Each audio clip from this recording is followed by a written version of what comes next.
Family institution जो है sociology का सब्जेक्ट में आता है, ठीक है। फैमिली इंस्टीट्यूशन मीन्स जो फैमिलीज़ हैं हमारी, कज़न्स, पेरेंट्स, ग्रैंड पेरेंट्स, ये सारा जो है फैमिली इंस्टीट्यूशन में आता है।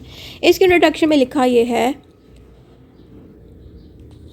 Family institution is one of the oldest social institution on earth.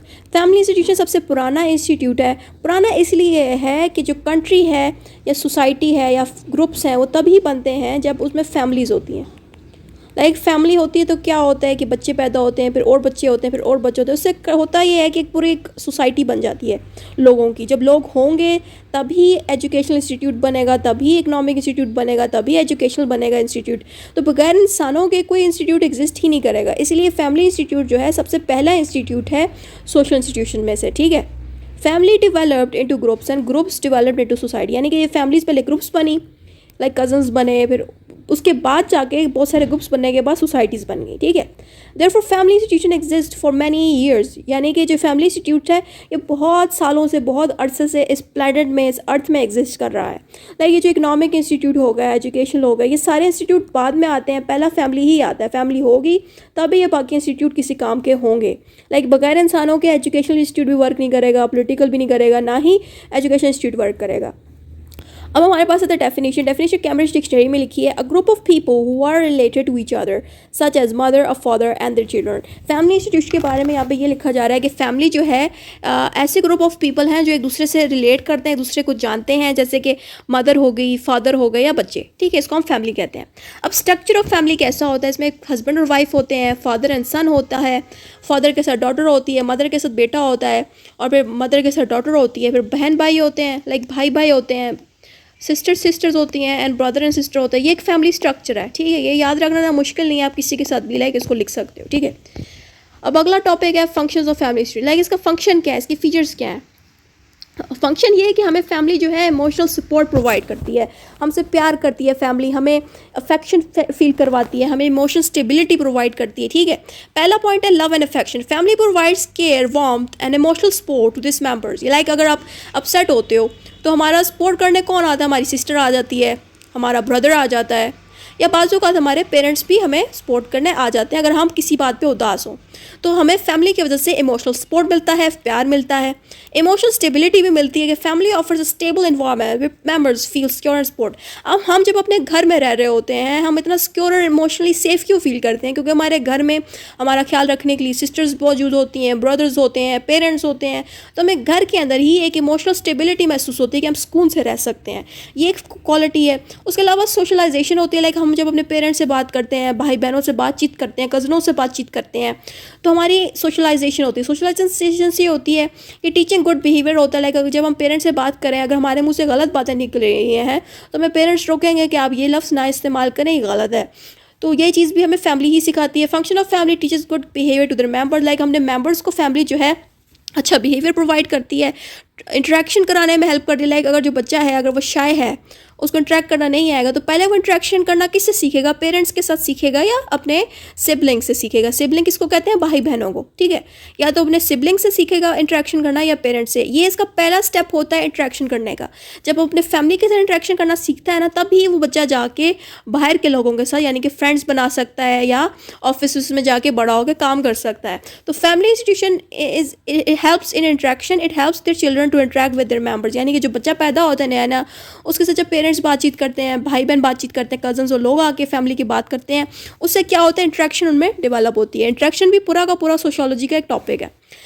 Economic support होती है आपको। इकोनॉमिक का मतलब है पैसों वाली सपोर्ट। लाइक आपको फैमिली के अंदर से पैसों की सपोर्ट भी मिल जाती है। लाइक आपको भाई बहन भी फाइनेंशियल सपोर्ट कर सकते हैं, आपको पेरेंट्स भी फाइनेंशियल सपोर्ट कर सकते हैं। ये जो आज हम यूनिवर्सिटीज़ और कॉलेजेस में पढ़ रहे हैं, यूनिवर्सिटीज़ हो गई, कॉलेजेस हो गए, स्कूल, जी हमें कौन उधर भेजते हैं, हमारे पेरेंट्स भेजते हैं, या हमारा गार्डियन में पेरेंट्स शामिल होते हैं, या कोई बड़ा बहन भाई होता है जो हमें फाइनेंशियल सपोर्ट करता है। हमारे कॉलेजेस की, यूनिवर्सिटीज़ की फ़ीस देता है ताकि हम पढ़ लिख के कुछ अच्छे डॉक्टर्स बन जाएं, इंजीनियर्स, लॉयर्स बन जाएं, कुछ बन जाए ताकि हम अपने आप को भी सपोर्ट कर सकें आने वाले वक्त में। तो हमें फैमिली की वजह से इकोनॉमिक सपोर्ट मिलता है, पैसों का सपोर्ट मिलता है। ये बात यहाँ लिखिए, functions of family is that it provides basic needs such as food, shelter, clothing to the members of family. यहाँ पे ये कहने के फैमिली स्टोर से पैसों के साथ साथ हमें खाना भी मिलता है, हमें रहने रहने को घर भी मिलता है, कपड़े पहनने को भी मिलते हैं फैमिली की वजह से। Providing resources, family provides fees to schools, colleges and universities to educate the children. जो फैमिली जो है अपने बच्चों को स्कूल और कॉलेज और यूनिवर्सिटी भेजती है, उसकी फ़ीस भी पूरी करती है, ठीक है। आइडेंटिटी फॉर्मेशन होती है कि पर्सनल आइडेंटिटी भी बनती है कि family helps an individual to develop a sense of self and personal identity. The feeling of I and M is developed in a family, यानी कि जो बच्चा है उसको उसकी आइडेंटिटी फैमिली के अंदर ही डेवलप होती है। उसको तब फैमिली के साथ जब इंटरेक्ट करता है तब उसको पता चलता है कि मैं कौन हूँ, मैं किस तरह बिहेव करूँ। तो फैमिली वो पहला इंस्टीट्यूट है जो कि इंसान को अपनी आइडेंटिटी पहचानने में हेल्प करती है, ठीक है। फैमिली आइडेंटिटी क्या होता है? Family establish sense of belonging and identity with in the family. Like family के इंसान को एहसास दिलाती है कि तुम हमसे बिलोंग करते हो, हमारी फैमिली से तुम्हारा ताल्लुक है। अब जैसे कि अक्सर आप सुनते हो पठान, पंजाबी, अक्सर आप सुनते हो हम कहते नहीं हम पंजाबी वाले लोग बिलोंग इस तरह से करते हैं, पठानों में सिमिलरिटीज आपको काफ़ी मिलेंगी। वैसे ही फैमिलीज़ के अंदर भी सिमिलरिटीज़ होती हैं कि अगर आप किसी फैमिली में रह रहे हो तो आपको फैमिली मेम्बर्स बिलोंगिंग फील करवाएंगे, आपको आपके पेरेंट्स ऐसा फील कराएंगे कि आप उनके फैमिली का पार्ट हो, आपके बहन भाई आपको फील कराएंगे आप उनकी फैमिली का पार्ट हो। तो फैमिली बेसिकली आपको एक बिलोंगिंग महसूस कराती है कि आप उनके साथ रिलेट करते हो, आपकी आइडेंटिटी बिल्ड होती है, आपको लगता है कि आप किसी के पार्ट हो लाइफ का, ठीक है। ये आपको फैमिली फील कराती है। कॉन्फ्लिक्ट रेजोल्यूशन कराती है। कॉन्फ्लिक्ट का मतलब है लड़ाई और रेजोल्यूशन का मतलब है सॉल्व कराना। लाइक लड़ाइयों को सॉल्व कराने की एबिलिटी भी फैमिली के पास हो। लाइक अगर आपकी कोई लड़ाई हो गई है, कोई किसी मसले में पड़ गए हो या किसी भी प्रॉब्लम में पड़ गए हो, तो सबसे पहले हमारे लाइफ में कौन आगे आता है? फैमिली मेम्बर आगे आते हैं, हमारे पेरेंट्स या बहन भाई जो हमारे मसले को सॉल्व करने के लिए आगे आते हैं। फैमिली रिजॉल्व कॉन्फ्लिक्ट्स, लड़ाई and disagreement with their family. Like अगर फैमिली के बीच में कोई लड़ाई हो गई है या फैमिली मेम्बर की किसी बाहर लड़ाई हो गई है, बाहर के किसी लोग के साथ, तब भी फैमिली मेम्बर ही सबसे ज़्यादा आगे आते हैं हेल्प आउट करने में। मेडिएशन करते हैं। मेडिएशन का मतलब है मसले को सॉल्व करना, ठीक है। मसले को सॉल्व करने के लिए जो बंदा आगे आगे खड़ा होता है ना मसले को सॉल्व करने के लिए, वो मेडिएटर होता है, ठीक है। Family acts as a mediator in disputes between family members. Like होता ये है कि बाजू का हस्बैंड वाइफ की अगर आपस में लड़ाई हो जाती है तो उनको सॉल्व कराने के लिए कोई बड़ा इंसान आता है। लाइक हस्बैंड की मामा आ जाएंगी बाजू का लड़ाई सॉल्व कराने के लिए, या हस्बैंड के फादर आ जाएंगे, या लड़की की साइड से कोई आ जाएगा। या फिर अगर बच्चों में लड़ाई हो रही है, चिल्ड्रंस में लड़ाई हो रही है आपस में किसी बात पर, तो उनके पेरेंट्स आके उनकी लड़ाई रुकवाएंगे। इनको हम मेडिएटर्स कहते हैं। लाइक हमें फैमिली मेम्बर के अंदर अक्सर कोई ऐसा बंदा मिलेगा जो हमारी लड़ाई रुकवाएगा, हमें खुश रखने की कोशिश करेगा, हमें साथ चलाने पे मजबूर करेगा कि आप लोग साथ रहें, लड़े नहीं, ठीक है। Care of the sick and disabled. और फैमिली मेम्बर जो है सिक लोगों की भी बहुत ख्याल करता है। सिक को हम कहते हैं बीमार, ठीक है। तो जो लोग बीमार होते हैं ना उनका भी फैमिली मेम्बर बहुत ख्याल रखते हैं। जैसे कि अगर मैं बीमार हो गई हूँ तो मेरा ख्याल मेरी सिस्टर रखेगी, या मेरी मदर या मेरा हस्बैंड रखेगा। तो वैसे ही फैमिली मेम्बर बीमार लोगों का भी ख्याल रखते हैं और डिसेबल्ड लोगों का भी ख्याल रखते हैं। डिसेबल्ड वो लोग होते हैं जो कानों से बोल नहीं सकते, जिनके हाथ पैर नहीं होते, जो गूंगे होते हैं, जिनको नज़र नहीं आता, ये डिसेबल्ड लोग होते हैं। अगर हमारी फैमिली में ऐसे डिसेबल्ड लोग भी हों तभी फैमिली मेम्बर सबसे पहले आगे आती है इनका ख्याल रखने के लिए। तो फैमिली मेम्बर की ये क्वालिटीज़ हैं, ठीक है। ये हेल्थ केयर भी करती है कि family provides care and support to sick और डिसेबल्ड फैमिली मेम्बर, ठीक है। कि फैमिली मेम्बर जो है डिसेबल्ड लोगों को और सिक लोगों को हेल्थ एंड केयर प्रोवाइड करती है, असिस्टेंस भी प्रोवाइड करती है कि family offers assistance and support to family member in need. Assistance का मतलब है कि सपोर्ट करना। लाइक कोई बंदा चल नहीं सकता हमारी फैमिली में, तो फैमिली मेम्बर्स के लोग उस बंदे को वॉशरूम तक लेके जाएंगे उठा के, या उसको हॉस्पिटल लेके जाएंगे। तो फैमिली का एक बहुत बहुत बहुत बड़ा रोल अदा होता है हर चीज़ में। एजुकेशन प्रोवाइड करने में फैमिली सबसे पहले आगे आई होती है कि इसमें मैनर्स आपको सिखाए जाते हैं कि फैमिली टीचर्स मैनर्स। लाइक बच्चे किस तरह से बातचीत करते हैं ये भी हमें उसकी पेरेंट्स की टीचिंग से ही पता चलता है। आप जब भी किसी बच्चे को बात करते हो देखो तब समझ जाया करो इसकी ग्रूमिंग इसके पेरेंट्स ने करवाई, इसको एजुकेट इसके पेरेंट्स ने किया। तो पहली एजुकेशन बच्चे को अपने फैमिली से मिलती है, ठीक है। फॉर्मल एजुकेशन का मतलब है family supports children by providing formal education like maths, physics, chemistry. एक तो नॉर्मल एजुकेशन प्रोवाइड होती है कि उसको मैनर्स भी सिखाए जाते हैं कि वो अपनी ज़िंदगी में किस तरह चले, किस तरह से बिहेव करे। उसके अलावा फैमिली मेम्बर्स के लोग अपने बच्चों को केमिस्ट्री भी पढ़ाते हैं, फिजिक्स, मैथ्स, बायो और नॉर्मल जो हम सब्जेक्ट स्कूलों में कॉलेजेस में पढ़ते हैं वो सब्जेक्ट भी सारे हमें फैमिली मेम्बर्स के लोग सिखाते हैं। बाजू का अगर मुझे कोई टॉपिक नहीं समझ आ रहा तो मैं अपने बाबा से वो लॉ का टॉपिक पढ़ने चली जाऊँगी, या मुझे कोई ऐसा सब्जेक्ट नहीं समझ आ रहा इंग्लिश का तो मैं अपने मामा से पढ़ने चली जाऊँगी। तो वैसे ही हमारी फैमिली मेम्बर के अंदर कोई सिस्टर हो गई, कोई भी होगा जो हमें इस तरह की फॉर्मल एजुकेशन भी प्रोवाइड करता है। ये हमारी क्वालिटीज़ हैं फैमिलीज़ की। अब इसकी टाइप्स आ जाती हैं। टाइप्स किस टाइप की हमारे पास माशरे में फैमिलीज़ मौजूद है। पहली है न्यूक्लियर फैमिली। न्यूक्लियर फैमिली किस टाइप की होती है पढ़ लेते हैं इसको। The nuclear family consist of 2 parents, a father and a mother with their children living together in one house. यानी कि ये न्यूक्लियर फैमिली वो फैमिली होती है जिसमें एक बाबा होते हैं, फादर होते हैं, एक मदर होती है मामा, और उनके साथ उनके बच्चे साथ इकट्ठे रह रहे होते हैं। इसको हम न्यूक्लियर फैमिली कहते हैं। अब दूसरी फैमिली है एक्सटेंडेड फैमिली। इसमें क्या होता है कि सेवरल जनरेशन इकट्ठी रह रही हो, यानी कि दादा दादी भी रह रहे होते हैं, फिर उनके वालिदैन भी साथ रह रहे होते हैं, और हमारे पेरेंट्स भी रह रहे होते हैं, हमारे बच्चे भी और हमारे बच्चे भी रह रहे होते हैं। लाइक 10 जनरेशन आप सबको इकट्ठी मिल जाएगी। In an extended family several generation live together including the grand parents, aunts, uncle, cousin, यानी कि उनके कजन्स भी इकट्ठे रह रहे होते हैं, चाचा चाची भी इकट्ठे रह रहे होते हैं, और आपको पुप्पू पुप्पी भी इकट्ठे मिल रहे होंगे। एक ही फैमिली के अंदर आपको एक ही घर में मोर देन 50 लोग मिलेंगे, 40 लोग मिलेंगे फैमिली के अंदर ही, ठीक है, एक ही घर के अंदर। तो इस फैमिली को हम कहते हैं extended family. Single parent family कौन सी होती है? Single parent family is held by one parent who may be divorced, widow और अनमैरिड। सिंगल फैमिली का मतलब या तो फादर डिवोर्स्ड हुआ हो, उसकी कोई वाइफ ना हो, ठीक है, और वो अपने बच्चों को संभाल रहा हो, ठीक है, या कोई मदर हो, उसका हस्बैंड फोत हो गया, या उसके हस्बैंड ने डिवोर्स ले लिया उससे, ठीक है, वो अपने बच्चों को अकेले संभाल रही है, उसको हम सिंगल पेरेंट्स कहते हैं, ठीक है। अब ब्लेंडेड फैमिली कौन सी होती है? Blended family also known as a step family form when two couples get divorce and marry with another person having kids, at least one और of them have children from a previous relationship और marriage. Blended family का मतलब है कि मिसाल के तौर पे एक ये कपल है, ठीक है, और एक ये कपल है, अब इनके बच्चे भी हुए हैं, इनकी शादी हुई है, बाद में इनके डिवोर्स हो गए, तो ये जो ये हस्बैंड है इस कपल का और यहाँ पे ये इसकी बीवी है, ये जब आपस में डिवोर्स होने के बाद दूसरे किसी कपल से जब ये शादी करते हैं, तो इसकी जो इसके साथ बच्चे हुए थे, इसके साथ बच्चे हुए थे, वो भी इनके आपस में एक दूसरे के साथ रह रहे होंगे, क्योंकि जब आप डिवोर्स लेके किसी और से शादी करते हो तो उनके बच्चों के साथ भी आपको रहना पड़ता है। इसको हम कहते हैं ब्लेंडेड फैमिली, जिसमें आपको स्टेप फादर भी मिल सकते हैं, स्टेप मदर भी मिल सकती हैं, या स्टेप बहन भाई भी मिल सकते हैं। अब आता है childless family. A childless family consist of a couple without children either by choice और ड्यू टू सर्कमस्टांसेस। ये कैसी फैमिली है? तो चॉइस की वजह से बच्चे नहीं पैदा करती अपनी मर्जी से, या किसी कंडीशन की वजह से, बीमारी की वजह से उनके बच्चे पैदा नहीं हो सकते, तो ये वो फैमिली है जिसमें सिर्फ पेरेंट्स ही होते हैं, बच्चे नहीं होते। अब अडॉप्टिव फैमिली वो होती है जो पेरेंट्स अपने बच्चों को अडॉप्ट करते हैं। Adoptive family consist of parents who legally adopt someone's child making their child a permanent part of family. Like वो किसी के बच्चे को अपने फैमिली के साथ अडॉप्ट कर लेते हैं, इसको हम अडॉप्टिव फैमिली कहते हैं। फॉस्टर फैमिली कौन सी होती है? A foster family provides temporary care for children who cannot live with their birth family due to issues like neglect, abuse और parental illness। अगर किसी के बच्चे पैदा हो गए और उसके फादर मिसाल के तौर पे अगर फोत हो गए हैं और मदर संभाल रही हैं और मदर भी बीमार पड़ गई हैं, ऐसी सिचुएशन पे वो जो बच्चा है वो अपने नानी के पास जाके रहना शुरू कर देगा, या अपनी खाला के पास रहना शुरू कर देगा, या कोई भी करीबी रिलेटिव के पास। और जिसके पास वो रह रहा होता है ना, उसको हम फॉस्टर फैमिली कहते हैं। लाइक वो आर्जी तौर पे रह रहा होता है तब तक जब तक उसकी मामा रिकवर नहीं कर जाती, ठीक है, इसको हम फॉस्टर फैमिली कहते हैं। यानी कि ये लोग अडॉप्ट नहीं करते बल्कि अपने ही नाना नानी के पास, खाला के पास, या किसी करीबी रिलेटिव्स के पास रहने चले जाते हैं। और वजह हो सकती है या तो पेरेंट्स बीमार पड़ सकते हैं, या तो पेरेंट्स ने निगलेक्ट किया होता है अपने बच्चों को, या तो उनके पेरेंट्स अपने बच्चों को मारते हैं। इन वजूहात से ये बच्चे जो हैं किसी और के पास रह रहे होते हैं, चाहे वो नाना नानी भी हो सकते हैं या उस बच्चे के चाचा चाची कोई भी हो सकता है, ठीक है, इसको हम फॉस्टर फैमिली कहते हैं। अब ग्रैंड पेरेंट्स में ये होता है कि पेरेंट्स नहीं होते, सिर्फ ग्रैंड पेरेंट्स यानी कि नाना नानी और दादा दादी ही बच्चे की केयर करते हैं, बच्चे को संभाल के बड़ा करते हैं, फाइनेंशियल सपोर्ट करते हैं, इसको हम ग्रैंड पेरेंट्स फैमिली कहते हैं। In a grandparents family, grandparents are taking care of their grandchildren due to death of their parents और their parents cannot care और फाइनेंशियली हैंडल दैम।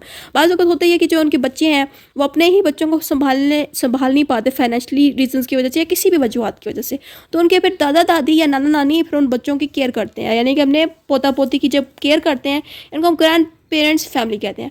अब forms of family institution. अब family institution की forms क्या है? इसमें पहला है हमारे पास बाय मैरिज। अब बाय मैरिज में आपको दो पॉइंट्स मिलेंगे। पहला है हमारे पास एक्सोगैमी आ जाती है। एक्सोगैमी में क्या होता है? In exogamy marriage the partner is chosen from outside their family, it means member of the same family will not marry. अब ये कज़न मैरिज नहीं होती, मोस्टली जो कज़न मैरिज है उसको हम एंडोगैमी कहते हैं।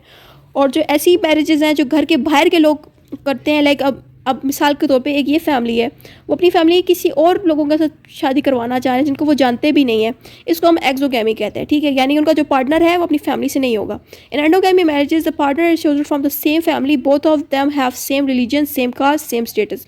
एंडोगैमी में होता है ये कि कज़न मैरिज मोस्टली होती है, इसमें लोग अपने ही ज़ात के लोगों से, अपने ही स्टेटस के लोगों से, अपने ही रिलीजियस के लोगों से शादी करते हैं। और एंडोगैमी ज़रूरी नहीं है कि कज़न्स के बीच ही हो, अगर आप एंडोगैमी किसी बाहर के इंसान से भी कर रहे हो तो आप कोशिश करोगे उसका स्टेटस भी सेम ही हो, आपकी फैमिली से, कास्ट भी सेम हो, रिलीजियस भी सेम हो, इसको भी हम एंडोगैमी कहते हैं। और एक्सोगैमी जो है कज़न मैरिज में भी आ सकती है, अगर कज़न ऐसा हो जो मुसलमान ना हो, आप मुसलमान हो लेकिन आपने उससे शादी की है, अपने स्टेटस को मैच नहीं किया, तो ये भी एक्सोगैमी में भी आ सकता है, ठीक है। अब अगला है बाय रेजिडेंस।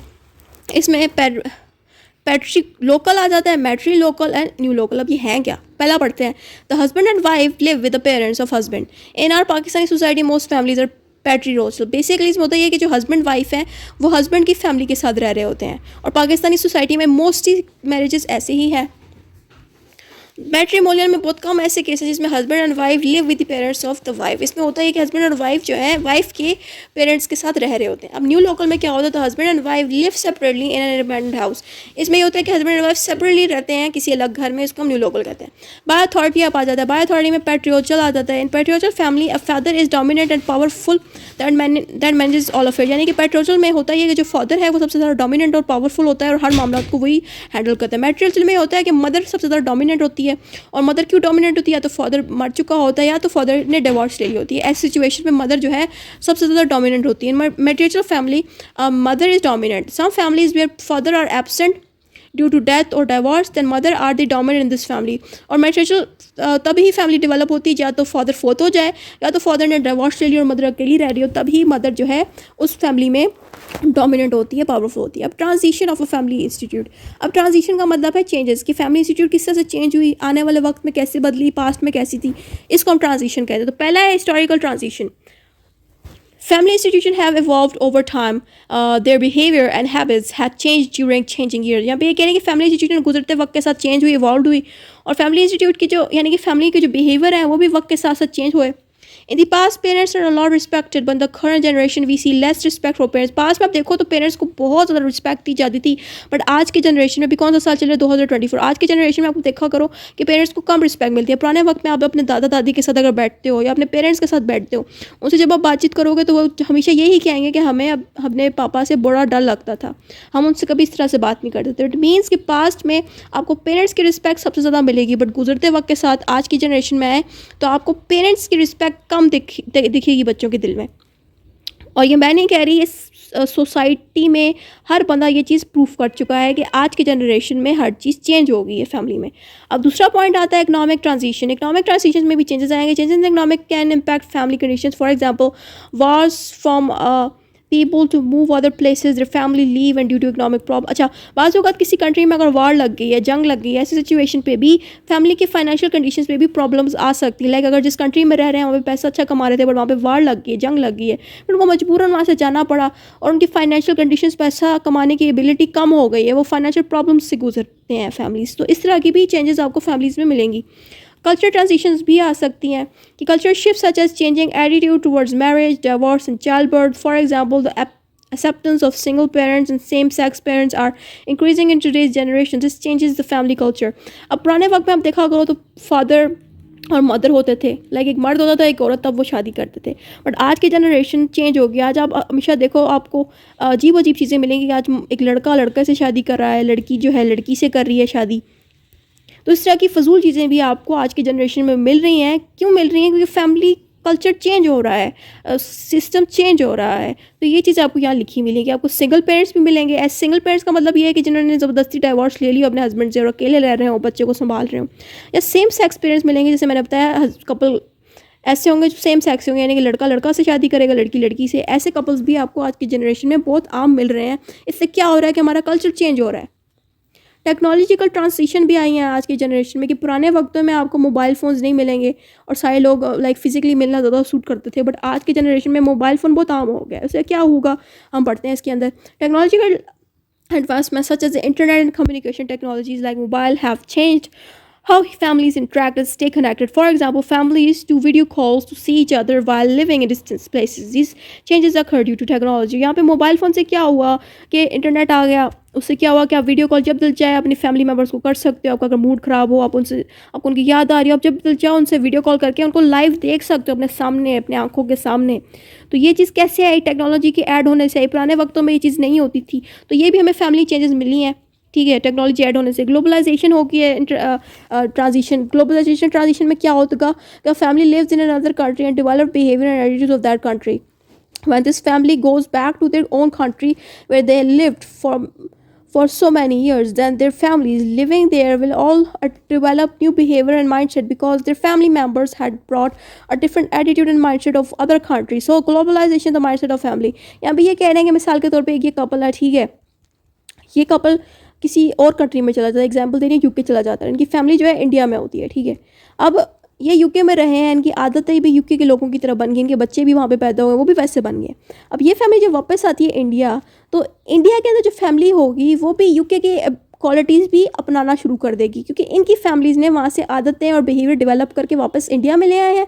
और इंडिया में आने के बाद, यानी कि अपनी कंट्री में वापस आने के बाद, वो वही आदतें लाएंगे जो यूके के अंदर उनके अंदर डेवलप हुई। ये बात यहाँ पे लिखी है कि इससे भी ट्रांजिशन आती है, ग्लोबलाइजेशन से भी वो ट्रांजिशन यानी कि चेंजेस आती है। ग्लोबलाइजेशन का मतलब है एक कंट्री से दूसरे कंट्री में जाकर रहना, उस कंट्री में रहने की वजह से वो आदतें आपके अंदर आ जाती हैं, फिर उन्हीं आदतों को जब आप वापस लेके जाते हो अपने कंट्री में, तो वो चीज़ें आपको वापस जाके भी असर करेंगी। ये बात यहाँ लिखी है। फैमिलीज किस तरह से चेंज होती है ग्लोबलाइजेशन से, ये बात है। अब दूसरा पॉइंट है हमारे पास social structure of family institute. अब फैमिली इंस्टीट्यूट का एजुकेशनल इंस्टीट्यूट तमाम डिफरेंट इंस्टीट्यूट के साथ क्या रिलेशन है, ये बात यहाँ लिखी है। Both these institutes have relationship. Family institute send their children to get education like maths, physics, chemistry वगैरह to become future lawyers, doctors and engineers, and the education institute needs children to teach. So both these institute work together and maintain their institutions. यहाँ भी ये कह रहे हैं जो family institute है वो अपने बच्चों को एजुकेशन इंस्टीट्यूट इसलिए भेजती है ताकि वो मैथ्स, फिजिक्स, केमिस्ट्री वाली एजुकेशन हासिल करें और बड़े होकर फ्यूचर में डॉक्टर बने, लॉयर्स बने, इंजीनियर्स बन जाएँ। यानी कि जो भी बेहतर इंसान बन सकते हैं वो एजुकेशन इंस्टीट्यूट में जाने के बाद बन सकते हैं वो बच्चे। और एजुकेशन इंस्टीट्यूट को किस तरह से फैमिली इंस्टीट्यूट हेल्प करती है कि एजुकेशन इंस्टीट्यूट को बच्चों की ज़रूरत है, उसको लोगों की ज़रूरत है, और लोग कहाँ से मिलेंगे, उसको फैमिली इंस्टीट्यूट से मिलेंगे। फैमिली इंस्टीट्यूट जब बच्चे पैदा करेगी तभी वो बच्चे जाके पढ़ेंगे, इंस्टीट्यूट्स एजुकेशन इंस्टीट्यूट में जाएंगे, उनको तभी फीसें मिलेंगी एजुकेशन इंस्टीट्यूट को। तो बेसिकली यहाँ पे कहना ये चाह रहे हैं कि दोनों इंस्टीट्यूट एक दूसरे के साथ ही चलते हैं। दूसरा पॉइंट है हमारे पास family institute and economic institute. यहाँ पे ये कह रहे हैं कि दोनों फैमिली और इकोनॉमिक आपस में क्या रिलेशन है। Family needs economic institution for financial benefits. Without economic institute, family cannot work. Also, economic institute needs family. यहाँ पे कह रहे हैं कि जो फैमिली इंस्टीट्यूट है वो अपने आप को चलाने के लिए, अपने फैमिली सिस्टम को चलाने के लिए इकोनॉमिक इंस्टीट्यूट की हेल्प लेती है। इकोनॉमिक इंस्टीट्यूट में क्या होता है, पैसा होता है। लाइक इकोनॉमिक इंस्टीट्यूट से किस तरह से हेल्प लेती है कि जो फादर है वो जब ऑफिस जाएगा तो पैसा जनरेट करेगा, पैसा कमाएगा, तभी वो अपने बच्चों को फीस दे सकेगा, तभी वो घर में खाना ला सकेगा, राइट। तो इस तरह से फैमिली इंस्टीट्यूट इकोनॉमिक से हेल्प लेती है। वैसे ही इकोनॉमिक इंस्टीट्यूट को चलाने के लिए लोगों की ज़रूरत है, और वो लोग कहाँ से आएंगे, फैमिली इंस्टीट्यूट से आएंगे। तो बेसिकली दोनों इंस्टीट्यूट एक दूसरे को हेल्प आउट करते हैं, एक दूसरे के साथ इनका रिलेशन है। अब फैमिली इंस्टीट्यूट और मेडिकल इंस्टीट्यूट का आपस में क्या रिलेशन है। Family institute needs medical institution for health care, medical institute needs patients, so both need each other. यहाँ पे कह रहे हैं फैमिली इंस्टीट्यूट को मेडिकल इंस्टीट्यूट से इस तरह से हेल्प चाहिए होती है कि जो मेडिकल इंस्टीट्यूट है वो मेडिकल असिस्टेंट्स प्रोवाइड किया, यानी कि अगर कोई बंदा बीमार हो गया फैमिली में तो वो मेडिकल इंस्टीट्यूट से अपनी बीमारी दूर कर सकता है, यानी कि डॉक्टर से मिल सकता है। मेडिकल इंस्टीट्यूट उनको डॉक्टर प्रोवाइड करते हैं, दवाइयाँ प्रोवाइड करती हैं। और वैसे ही मेडिकल इंस्टीट्यूट को भी फैमिली इंस्टीट्यूट की ज़रूरत है, क्योंकि फैमिली इंस्टीट्यूट से पेशेंट तब जब आएंगे ना मेडिकल इंस्टीट्यूट में, तभी मेडिकल इंस्टीट्यूट चलेगा। बगैर पेशेंट के मेडिकल इंस्टीट्यूट भी किसी काम का नहीं, इसलिए दोनों इंस्टीट्यूट को एक दूसरे की जरूरत है। अब फैमिली इंस्टीट्यूट रिलीजियस इंस्टीट्यूट का क्या रिलेशन है कि family institute needs religious institution to guide their children about religious knowledge. अब जो फैमिली इंस्टीट्यूट है वो उसको रिलीजियस इंस्टीट्यूट की ज़रूरत है ताकि वो अपने बच्चों को रिलीजन की नॉलेज प्रोवाइड कर सके। वैसे ही रिलीजियस इंस्टीट्यूट को भी इंसानों की ज़रूरत पड़ेगी ताकि वो इंसान अगर जितने आएंगे उतने ज़्यादा वो इंसानों को रिलीजियस नॉलेज प्रोवाइड कर सकेंगे। अब आखिरी यहाँ पे लिखा है कि फैमिली इंस्टीट्यूट का पॉलिटिकल इंस्टीट्यूट से क्या रिलेशन है। तो यहाँ पे लिखा है कि family institute needs political institution for providing security to their families and for law and order. Political institute help families for giving them securities and political institute need families for votes and taxes. यहाँ पे ये लिखा है कि family institute जो है political institute से help इस तरह से लेती है कि पॉलिटिकल इंस्टीट्यूट जो है लॉ प्रोवाइड करती है कंट्री को, ऑर्डर प्रोवाइड करती है, साथ में प्रोटेक्शंस देती है, पुलिस प्रोवाइड करती है। वैसे ही पॉलिटिकल इंस्टीट्यूट को फैमिली की ज़रूरत इसलिए है कि फैमिली मेम्बर्स पॉलिटिकल इंस्टीट्यूट को वोट दें और टैक्स दें। इस तरह से दोनों एक दूसरे के साथ इनका रिलेशन है। अब कंक्लूजन आ जाता है। कंक्लूजन में ये लिखा है कि family institution provides financial and emotional support the provide social and. अच्छा, यहाँ जितना भी हमने ऊपर पढ़ा था ना उसको आप शॉर्ट करके यहाँ पे लिख देंगे। फैमिली इंस्टीट्यूट जो है फाइनेंशियल सपोर्ट भी प्रोवाइड करती है, इमोशनल सपोर्ट भी प्रोवाइड करती है, सोशलाइजेशन भी आपको फैमिली इंस्टीट्यूट में मिलती है, और भी जितना कुछ हमने शॉर्ट करके पढ़ा लिखा है उसको आप शॉर्ट करके यहाँ लिख दें। बस इतना सही टॉपिक था।